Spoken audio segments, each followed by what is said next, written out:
So, I will start with the mangrove tree.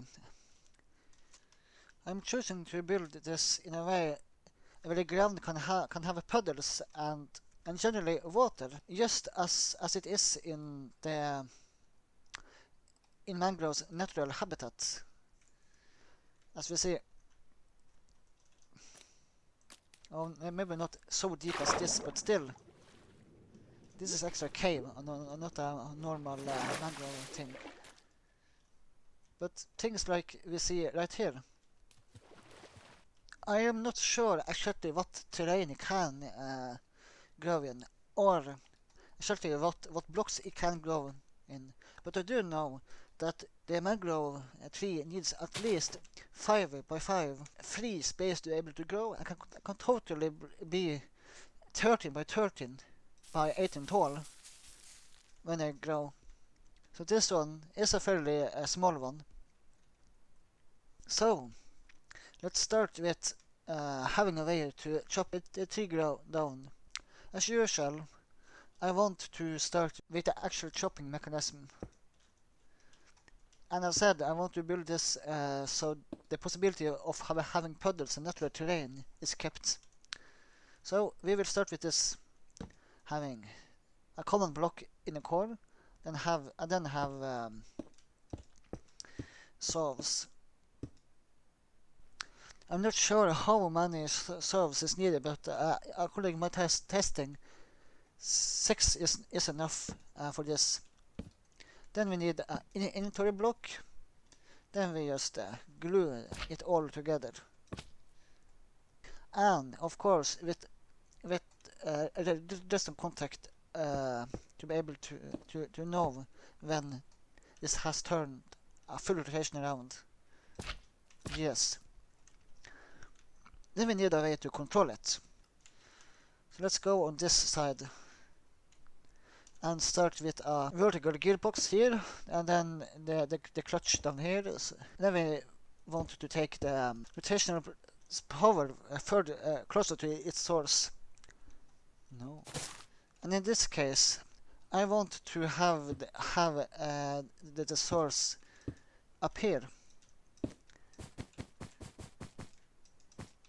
because then we can have the output from the inventory right here, and then have the force like this. As you see this works. But again, we need to stop this. We need to stop it when it has reached a full rotation. So we will then use a power to latch right here to turn this off like that. This means every time this mechanism is activated, this goes a whole way around, and this redstone contact detects this and stops it. And let's also just build a clock that will engage or start this mechanism. I will just use a normal normal clock.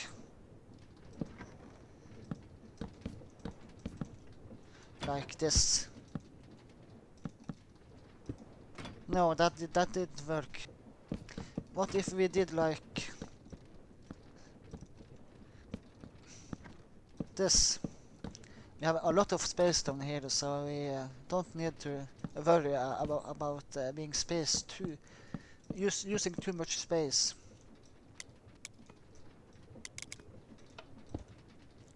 I think this will work.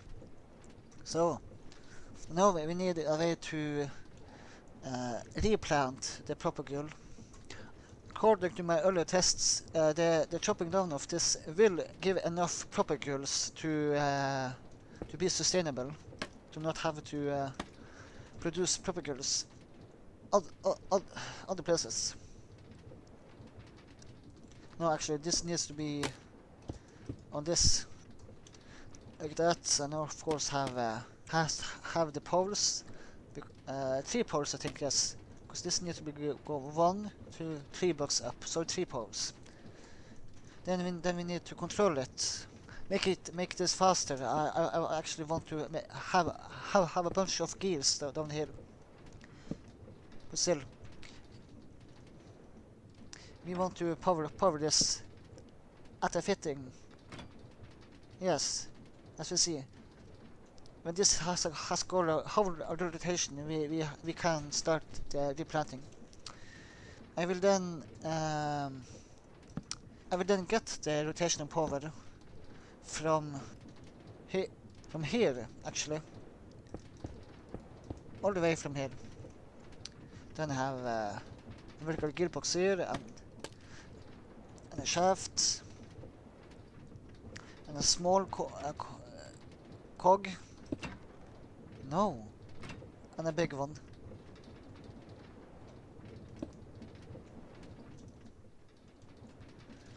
I wonder why that broke.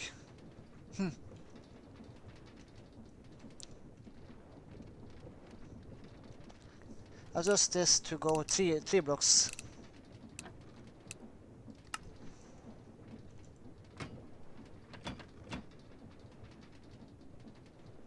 That was very fast.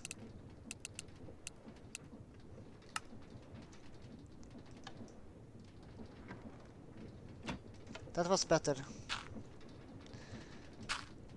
Let us also camouflage this by adding the surface blocks like this.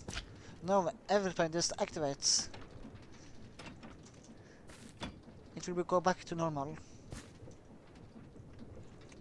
And that is actually all.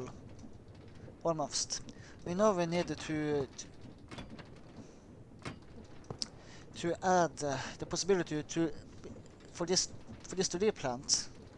So we will just have the Mangrove propagule here, and that is all.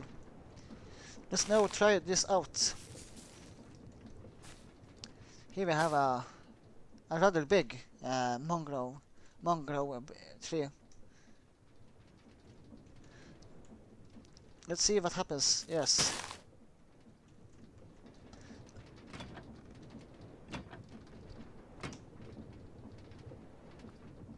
Good. Yes, this works now.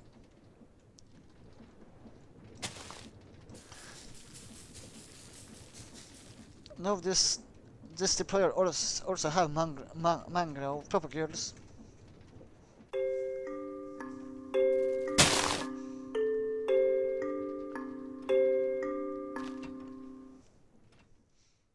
Next one I want to show is for the large fungus, the one that is found in the nether.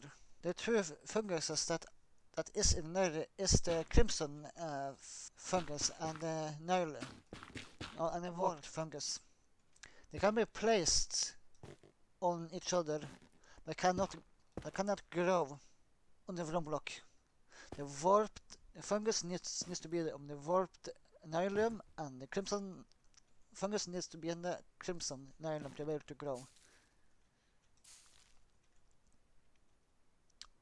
And so we can create new nylon by bone milling netherack besides already fungus covered netherack like this or like this. The farm I'm going to show only works for both, but only one at a time, so they'll need to choose. So let's start with crimson. Yet again we start with the block that this is going to grow on. Then we need something to cut it down yet again. So I will place the mechanical bearing here, and then resin contacts right here, the inventory block here, and the saw here. Then glue it all together like this. Then we need to control all this, or actually let us just start with giving this power. I think that in this case the power will come down here with a clutch here and a vertical gearbox, or actually like this, and then a horizontal gearbox here. And then I think the output will just go right out here with the input being here. We then need to control this with a power latch pointing straight into the clutch. And there, yes, good. Yes, the pulse repeater here. The loot from the shopping will just go out like this and then like this. Simple as that. Yes. Now we need something to replant the fungus. The deployer will be in this position with its sticky mechanical piston being here. With 2 power, since this is going to go 1-2 blocks up. It is going to get power from over here with sequence gear shift right here, and then shafts over here. Now we should configure this to go 2 blocks up and then 2 blocks down. Let's test if we did it right. Yes, we did. Good. Now we should also place the content observer to be able to check if the fungus has grown. Its sticky mechanical piston should face like this, with a shaft going over here, and then some vertical gearboxes like this. Now we actually need to place a sequence gear shift under this pulse repeater, which means we need to replace that pulse repeater. This is going to be tight, but we can momentarily remove this redstone contact. Oh. Place back the pulse repeater and then place back the redstone contact like this. This again, I'm going to get power from this horizontal gearbox, but since we now have inverted the rotational direction of this shaft, we then need to also invert which direction this is going. This is also going to be configured to go 2 blocks up, then 2 blocks down.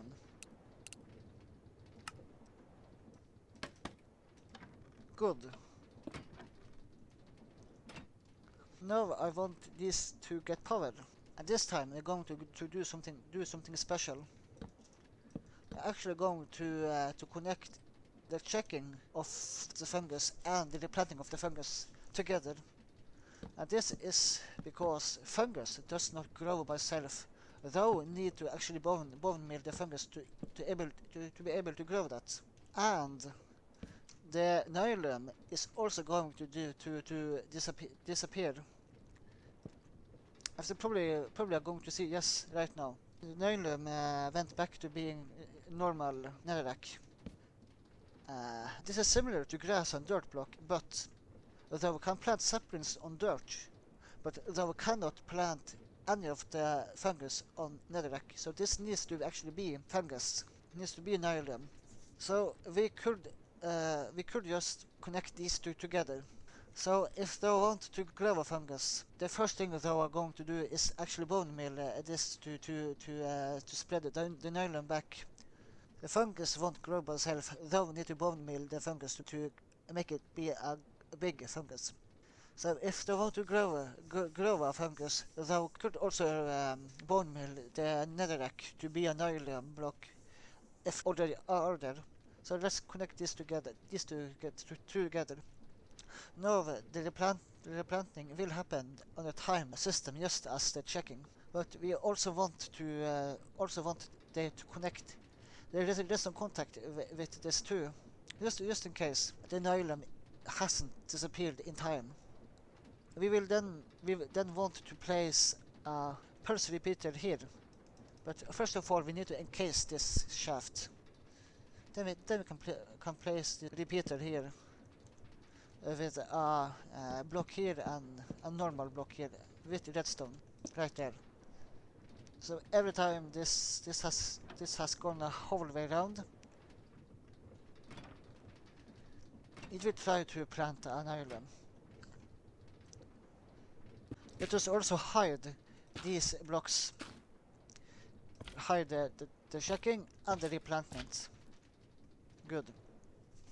Now we need to do something very special, because though I won't get any fungus by chopping down any of the fungus trees, though I actually need to grow the fungus by themselves. Luckily, by just bone milling the surface of nylon, though we'll get some nylon.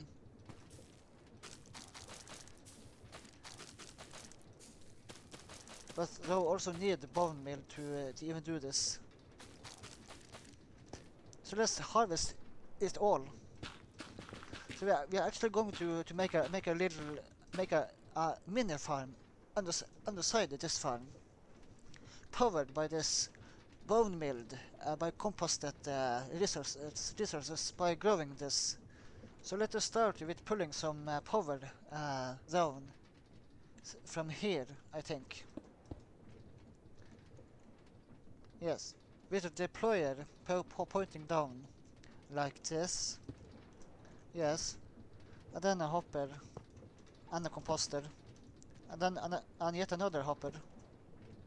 Yes, this should accept anything that could be composted. So we're going to actually use a attribute filter instead of a normal filter. With this, we can put anything relevant inside, and then choose the attribute of composting, like this. And now this will compost. Let's actually try this out.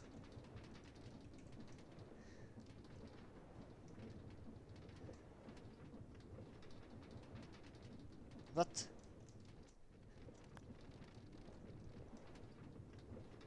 Ah, I remember to push add attribute. As we see here. Then we can press OK and put this in.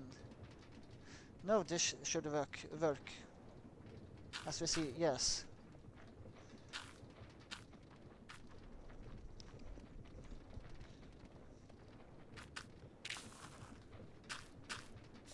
Yes, good. Now we need to continue to pull rotational power downwards by using adjustable chain drives and normal chain drives. You can actually create something special where this rotates half as fast as this, and then this one actually, yes, this one will rotate half as much as this. So this will actually go down from 16 to 4 rotation by every minute. And that is because we're going to make a little farmer here, and that farmer does not need to go that fast. It is pointless to go fast.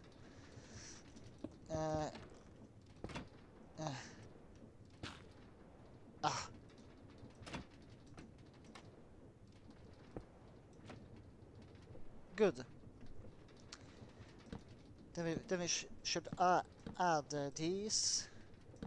We also need in inventory, and also a portable storage interface for later use. Then just add all this. Okay. Yes, like that. Then glue all this together. Good. The mechanical harvesters will now harvest everything here.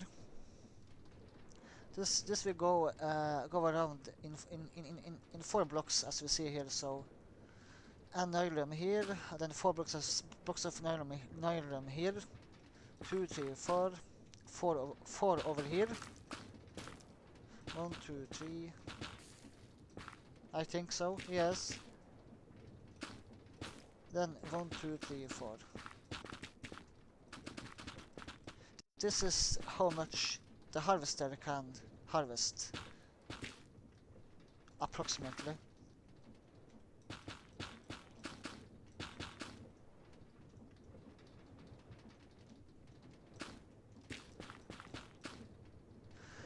But this deployer is actually eccentric according to this mechanical bearing. So we can't actually grow that much, it seems like.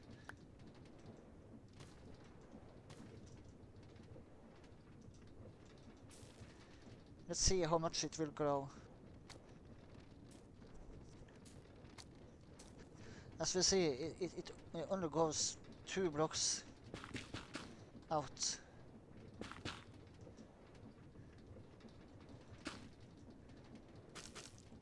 So a lot of this is actually pointless.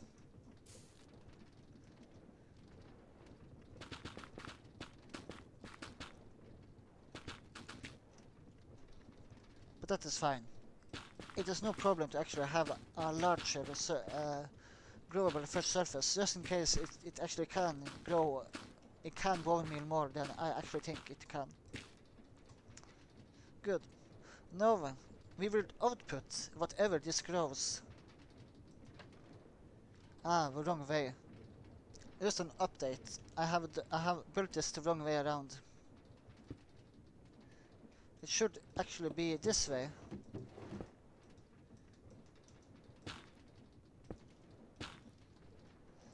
Like that instead. Remember to re-glue this. Like that. No, it should be. No. Very weird, very weird. Let's re-glue it again. Too much blocks. Don't glue the ground with it. Now it should be right. We have the portable storage interface there. Now we should use that interface. Like that. Now we can output every item that is now being harvested from here. Like that. And if that thing can be harvested, can be composted, it will go back into the system. Taking advantage of every item that this thing can create. But don't forget why we built this. It is to make crimson fungus, and we don't want to compost that. So we will take an output from that, or not output, but catch it again, like that. Ah, yes. And remember, we need to put a filter here so this doesn't happen. Then we actually have a belt going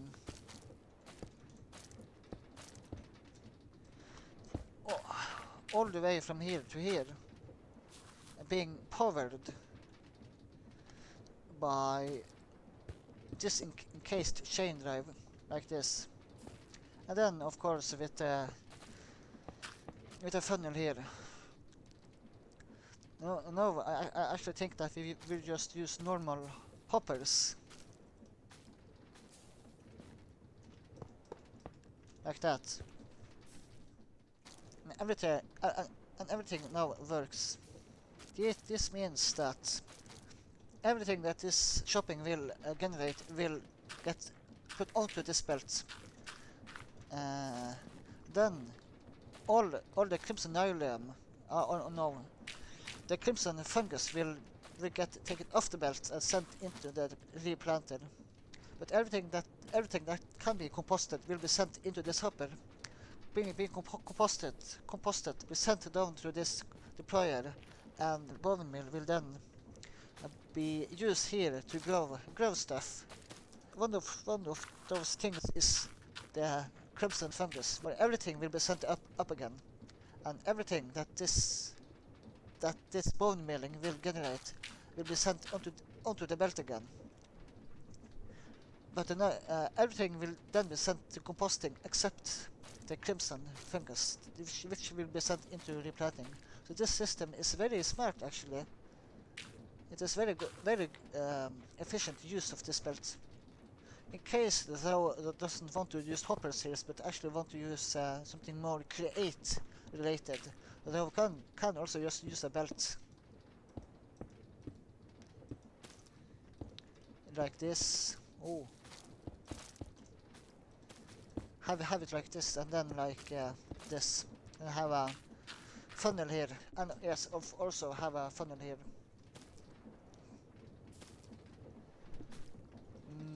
Yes.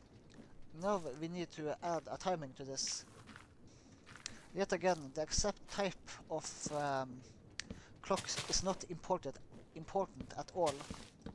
Just as long as it is at a appropriate speed, and I don't know what that speed could be.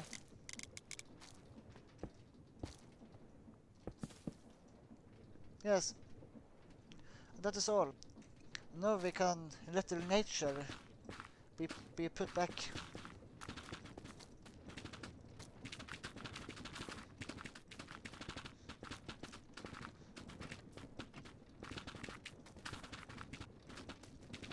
The reason why we put this to compost everything and not just specifically crimson is that it is, for example, a chance to actually generate warped fungus instead of crimson nylon, even if we bone meal crimson nylon. So just in case we get warped nylon instead of crimson, we will still be able to compost it. Another update, remember to actually connect the content observer with this powered latch to make this even work.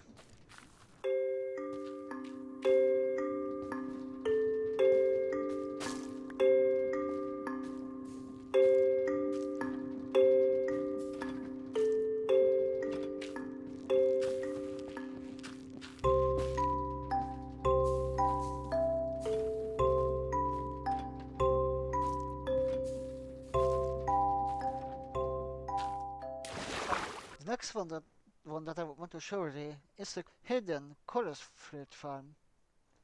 This one is special. Not only does it only grow on endstone, it has also some special differences from all the other things that grows out of one block, or sapling, or fungus, or mushroom. First of all, this will grow by random tick speed, as you see. It will grow in random directions and things. I'm not sure how wide it can be, but it can grow up to 22 blocks high. And this is what we see here is another important thing, and that is the chorus flowers maturing into the final phase. As you see here, the chorus flower goes through 6 stages. This is stage 0, 1, 2, 3, 4, 5. An important thing is 5 is the final phase. All the other phases, it is a possibility for it to continue growing, and it is the only, those first 5 stages is also the only stages that they can mine this block and get the flower to be able to grow a new chorus plant. So they shouldn't chop this down too soon, or else they won't get anything to grow a new one. Then we have something other important and special. How to chop this down and getting the loot. First, let's build a little contraption. Though we'll probably think that we could just solve it down, but as you see, that won't work. We didn't get the flower to be able to grow new one. We just got the fruit from the stem from the plant. I mean, we want the fruit and the flower. Let us then try to drill the stem. Well, that will get an even worse result. We only got the fruit from the first block of stem. What we actually need to do is to chop it down with the pliers, having a silk touch axe. like this. And with the deployers, of course, in attack mode. Ah. No, damn.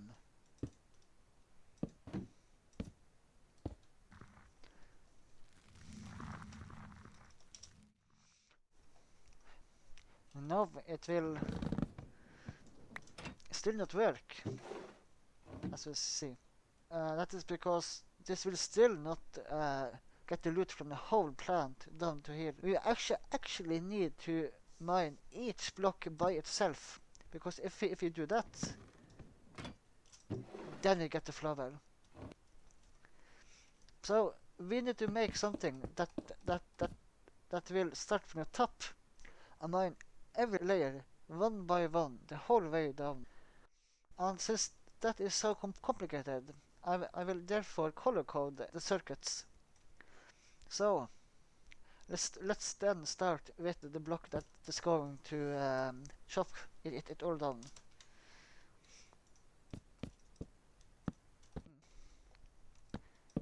I will use 6 deployers. Though could probably use more, but that is what I figured out. Well, actually, forget that. I meant actually 12. This is the amount that I found have fitted. We don't need many deployers being in attack mode.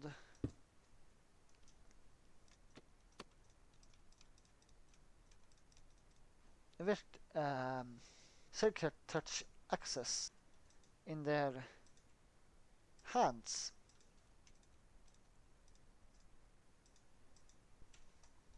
Yes. We then need to a way for this to be taken up to start at the top level. We could use a very tall mechanical piston, but I actually want to use something else.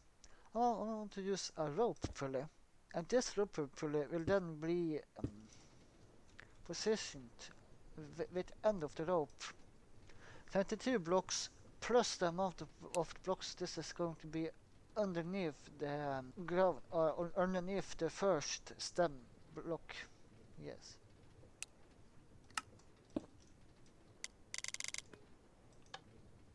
Okay, wrong way. Okay, so this is the lower level. Place some general blocks here, and also place some marking blocks just to mark that this is the actual bottom of this. Then just add some blocks up again.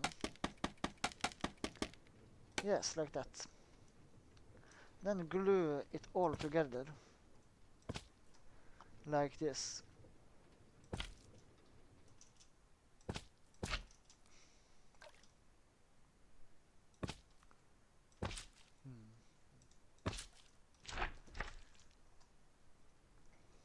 You can now take this down and up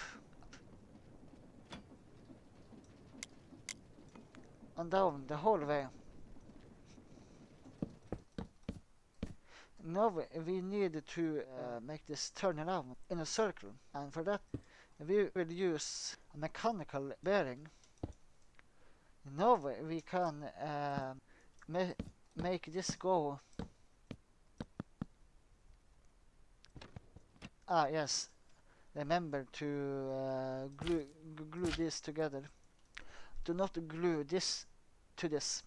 These two are separate, because we need to be able to turn this around like this and make this go up separately.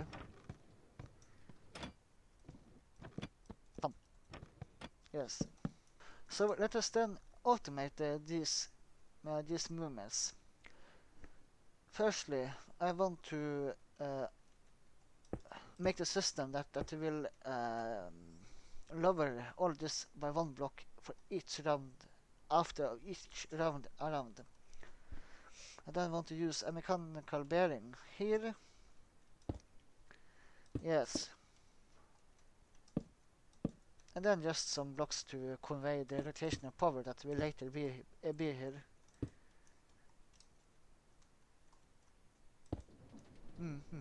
We will also need to have something that will control the rotation of this around horizontally too, of course. So this will go like that. Yes. But of course we need to control also this rotation. So we are yet again going to use a powered latch placed right here to stop this from turning around when it shouldn't turn around. But to be able to stop this, we need to sense when this has done a whole lap. Yet again, we can't trust a sequence gear shift. We will yet again use resistor contact sensing when this has gone a whole way around. So we need to just expand the glued area like this. But we need to convey this redstone signal to this sequence gear shift at the right time. So we should make a clock, a simple clock that will go one loop around, but it will activate by this starting to go around, but it won't go the whole way around until it has stopped again. I have an idea for that. If we make a circle of hoppers with an item inside it, and then a comparator like this, and then having a little torch here with a repeater here, and then just a full block here. So you see now, the item is now here. When this starts to go around, the item moves to this, but it's only when this has gone a whole way around that it will be released again and come to here, activating a full rotation. So let's test that. And let's also lower this for better visibility. We will also take a redstone output straight out of this block, then straight down like this here. Yes, now it will stop. Right time. Okay, this is set the wrong way. This will need to be set to turn like this. Let's try again. This will activate. Go one round. Stop. Then be lowered by one block. And since we have the clock here, why not also make this cycle start over again to be able to have this continue go around? So let us take a comparator reading from this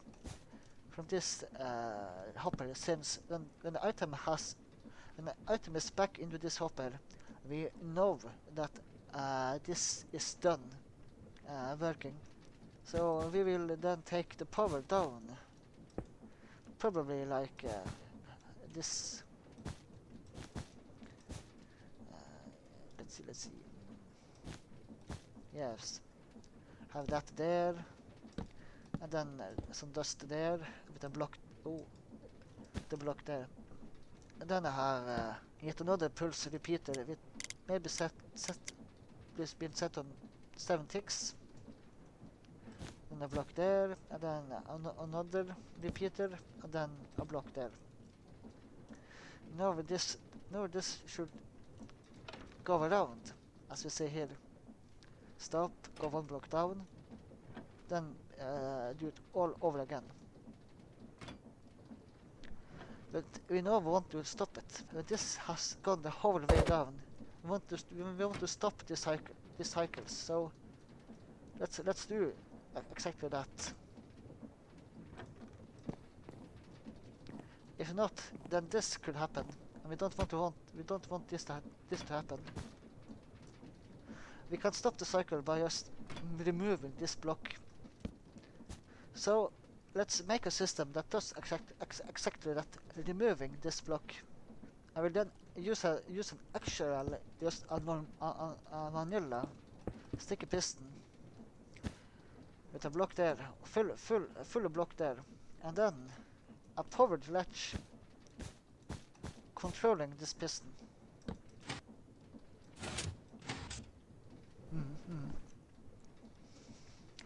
But still, we still need a way to detect when this has gone the whole way down.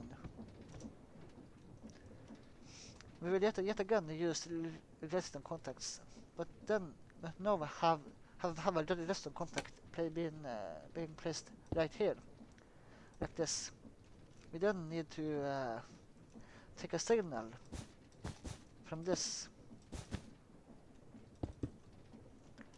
and up to this, because when this redstone activates, this lever is going to be turned.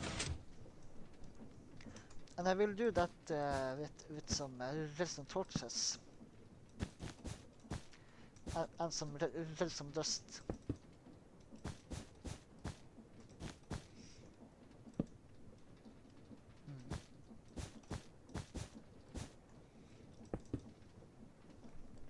Yes, like that. Let's test it. So let's say this. Okay. Let's say this is now activated. This will turn around, just as normal. Let us also increase the speed of this.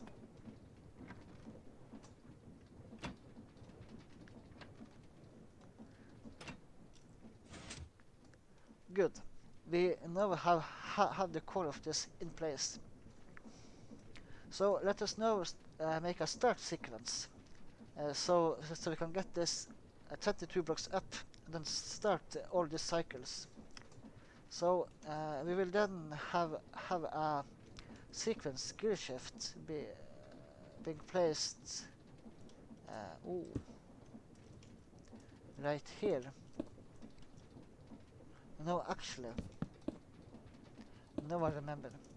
This is going to be placed right here, and then with a shaft here and a horizontal gearbox here and a small cog here, a big cog here. We now need to get this output into this block. So let's try to do that. We then will need some shafts there, and then some horizontal vertical gearboxes like this here, over here, yes, and then straight into this shaft. So let's see, this should go 22 blocks up, and then let's have some speed of this. Of course, 22 blocks plus the distance this is under ground, which is 2 blocks. Let's test this. Was it the correct way? Yes, it was. So when this gets powered, we then need to kickstart the whole system.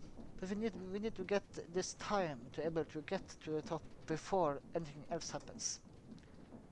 So let's do that. I think we can do that with this being set on 4 seconds. Then make a system, make the signal travel down like this. You can then turn this level over like this, as we see.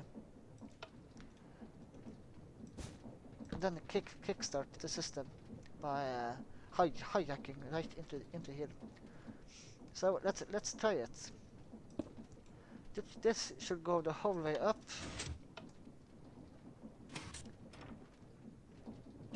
No, I didn't give it enough time.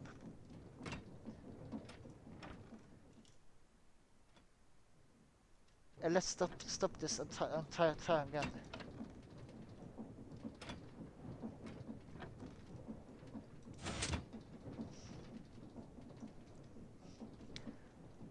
The super glue here just broke up. The super glue broke up. Let's reconnect them and add a little more, maybe a half a tick. So let's try again. This should now get time to go the whole way up. Good, it works again. But now we got something else important. These deployers are going to live in this height, but as we know, the ground is up here, and we don't want this to start to mess with things in ground level. We want this to just stop after it has taken the lowest plant of the chorus farm.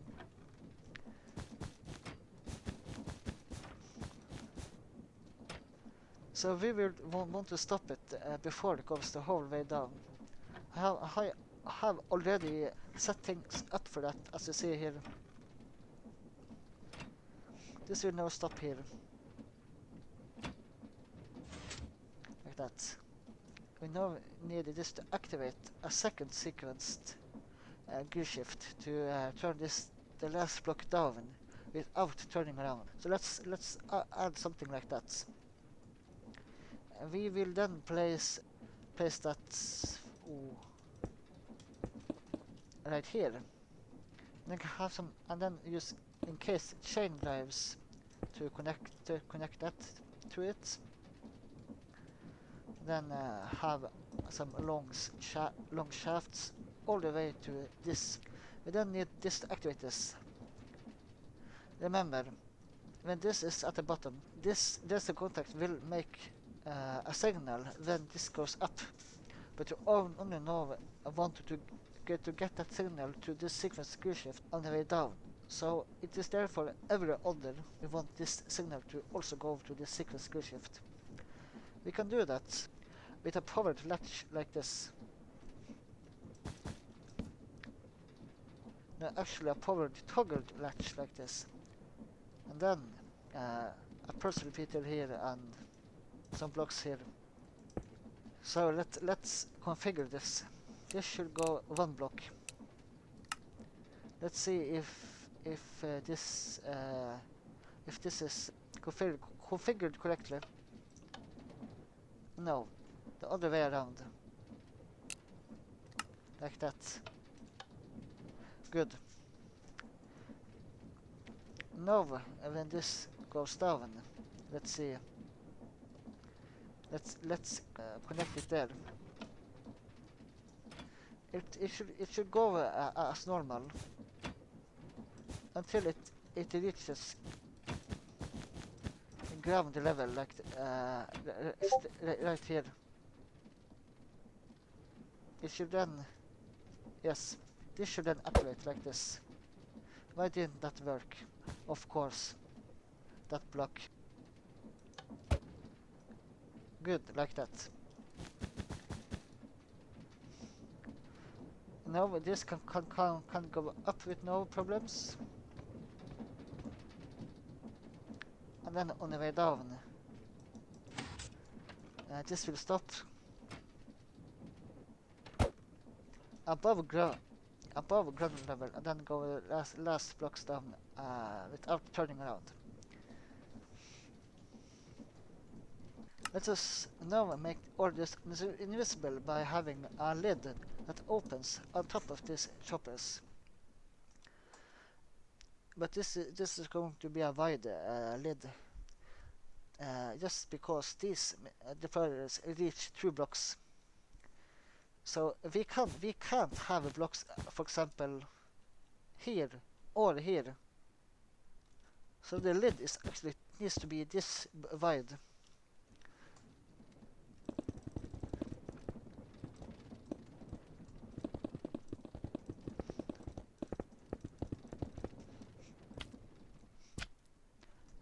to remove enough blocks.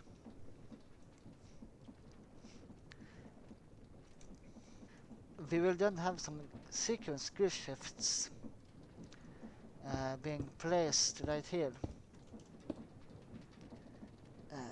with the power coming from this gearbox and their output going down and under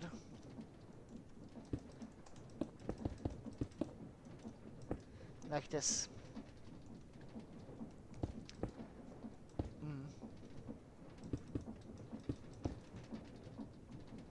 We then need to make the shafts go under here, but that is no problem. We can just encase the shafts and then replace this as normal. This is also going down here.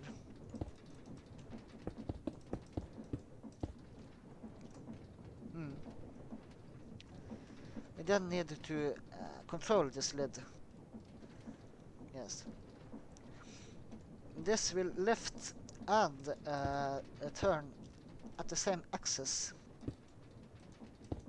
Is this correct? No. Like that.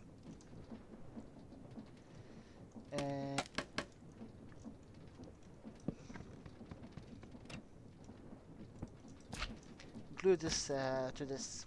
So when this lifts, this is going to go up.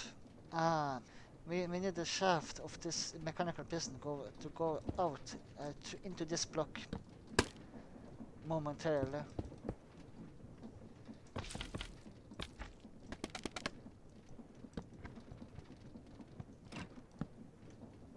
Good.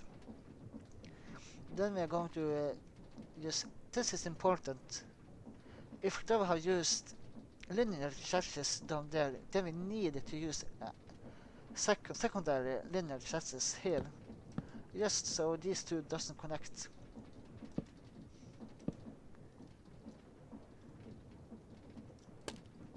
Yes, good. And then we have a mechanical bearing down here with some gearboxes like this.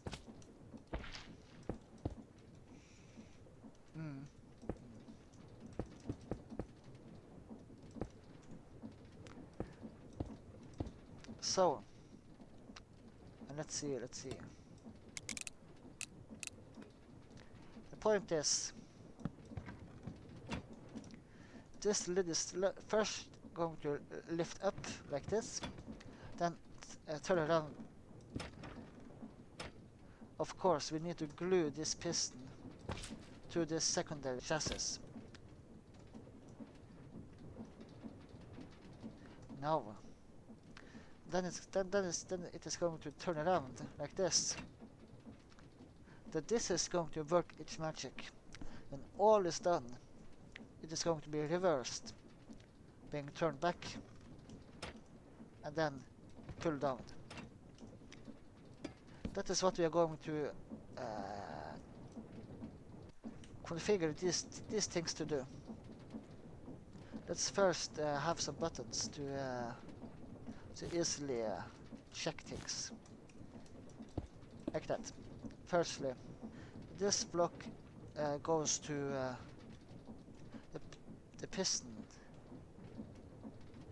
itself, and that only moves up one block.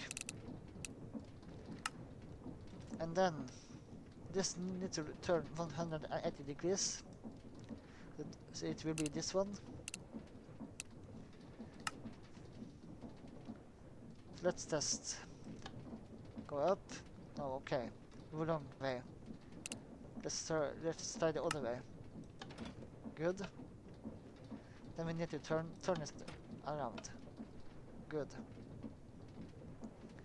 But then we need to activate this the other way around afterwards. Yeah, we are going to do that by using the await or new restaurant pulse setting, by giving them a new signal from here. Because this time, this block is going last, while this block is going first.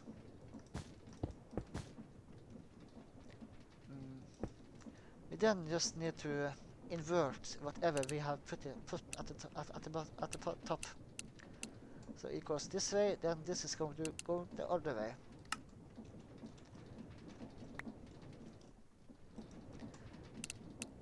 The same here. If this goes one block up, then this one goes one block down. Let's try it out.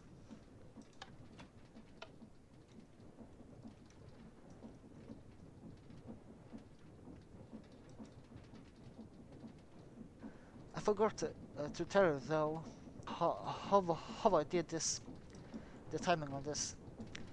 I just did it like this, and with pulse repeater here set on 10 ticks. That way this goes up, and then by a signal here it goes back down again. Up and down. This wire we can actually connect to this, but to be able to do that, I actually want to take. I actually want to move all this back one block. Change this around. Then have a block here. And then have the wire come back, come from here. With some delay here.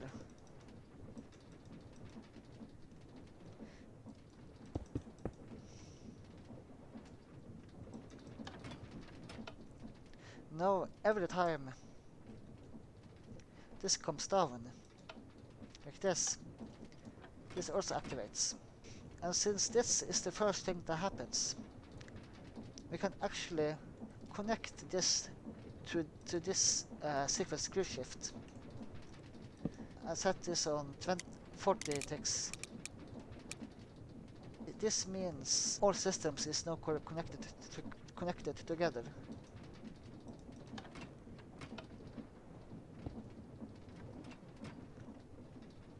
What? Oh no.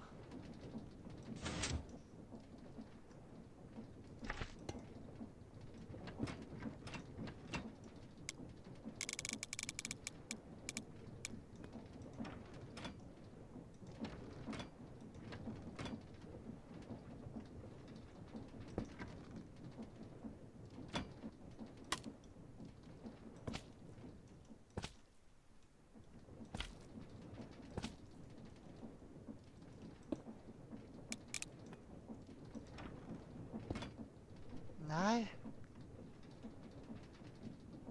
I see now why this did not work. This relies on this being able to be on both sides of this mechanical piston. They can't be here because of this shaft. So I think we should move this one block out, and that will solve the problem.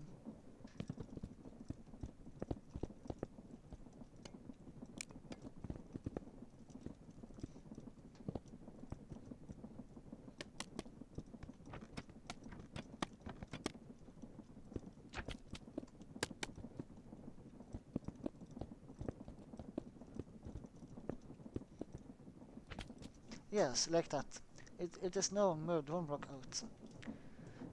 Now we can get this to go up. The next thing that I would want to add is a way for the loot to be transported away, and a way for this to get its official rotational force. So I think we will have that positioned, yes, under here.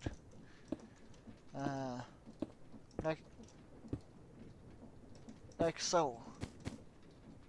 Then have the belt come in from this side.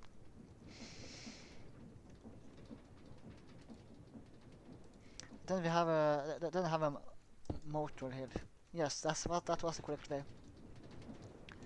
Let's now attach the power. I think we will Oisan. Not good at all. Let's force its placement direction like that. I think we will have the power come in from this side using a rotational speed controller like this. And we want this to be 32, just for some speed. And we have already built this for 32. But notice that these two rotate in the same direction, and that is good. If not, we will have to have it up here. No, we can remove this. This is now totally powered from this. And since the belt is here, let's have the chopper's inventory right here with a chute go out like this. We can now also work on the replanting system. After what I have discovered, the chorus plant will not be larger than about 13 blocks in width broadness. So I choose to place the planter here with actually let's place it here. Yes. And then with a sticky mechanical piston down here with two poles right like this. And this again will get its power straight from the belt. But with a sequence gear shift on this side. Let's adjust this. This should go up two blocks, then go down 2 blocks again. Let's test it. Good. We can connect that to this with some delay like that. Now we actually need the chorus flower to get to this deployer firstly before it potentially go further on. I am going to use this brass tunnel here with a belt going up.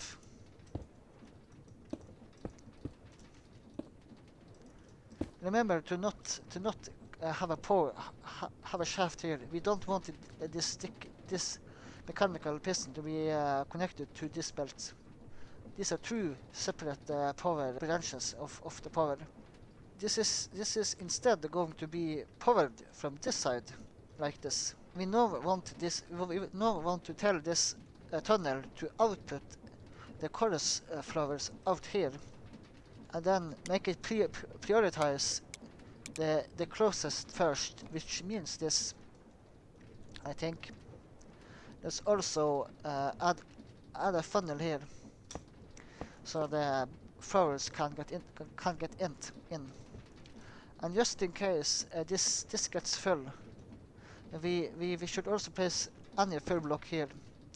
So when flowers gets past this, it won't fly off the belt like this. Let's now test if this now works. Yes, good. Let's test it.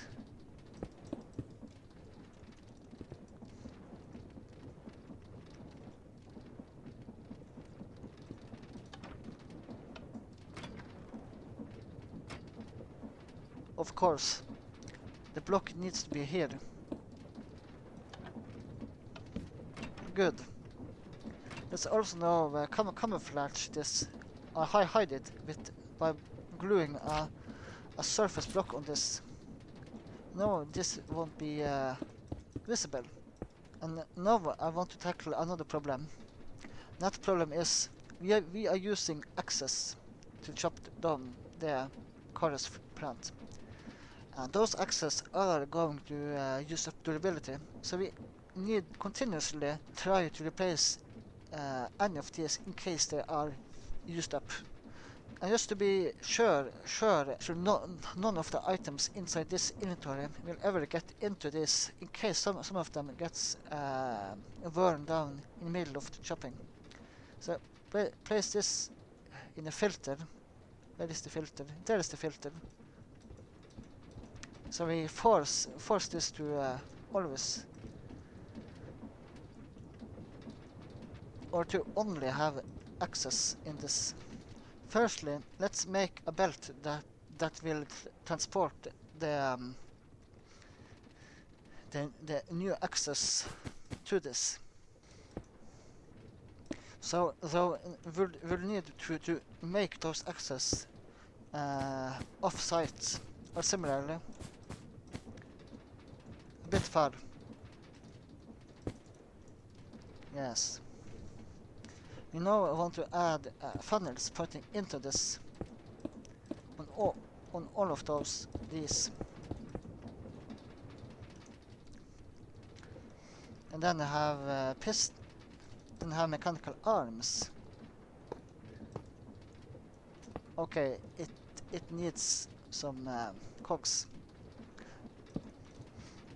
Then place any full block or even a depot right here. So the new axes don't fly off the belt when these arms are not working. Then choose a multiple of these funnels. Then choose this to take from. And then place the arm here maybe, yes. And then do something similar here. We're having a shaft here, a vertical gearbox here, and a cog here. Then choose a multiple of these and make one of these the input. Then place this again. Now every time these are missing, well, actually wait a bit. We still need a way for this to in this case have infinite access come. Like so.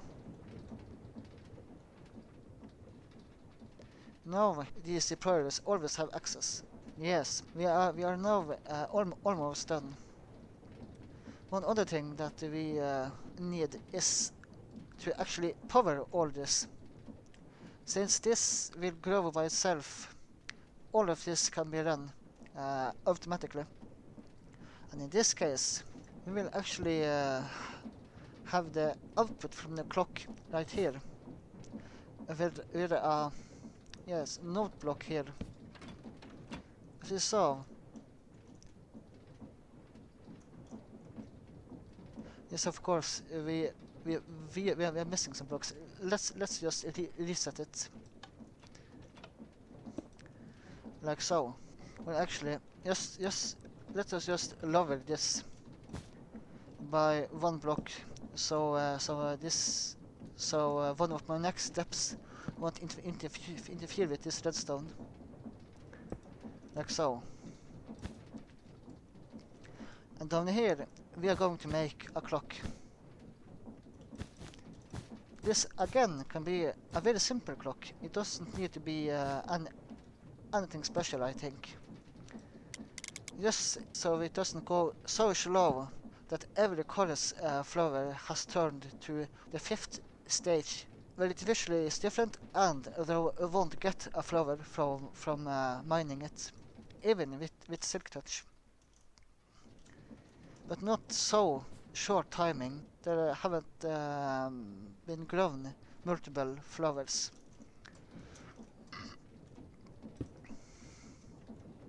This can now be activated. This will now chop down it all.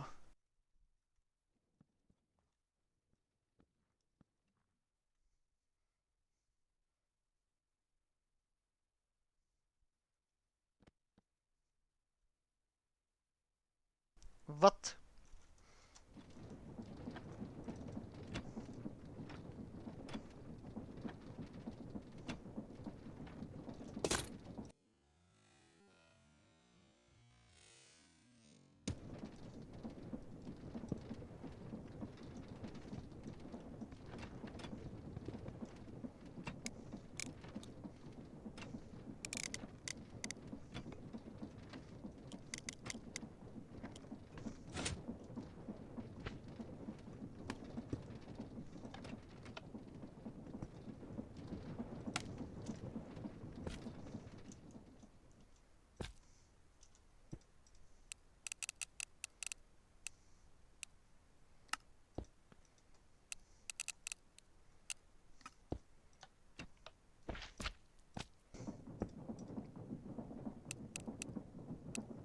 The cause of the problem was that this clock was too fast.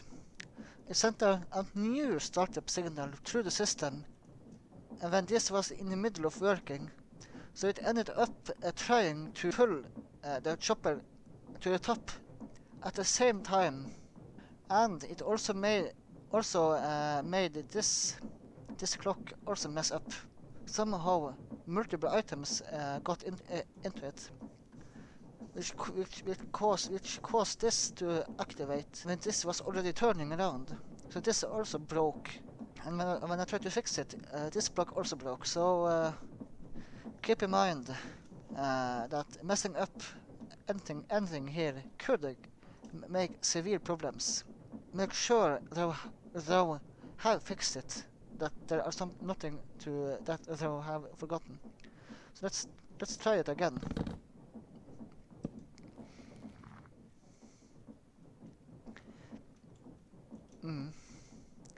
Now let's have far better clock. It will take a while for chorus fruit to grow satisfactorily. So let's try now to simulate the clock activating yet again.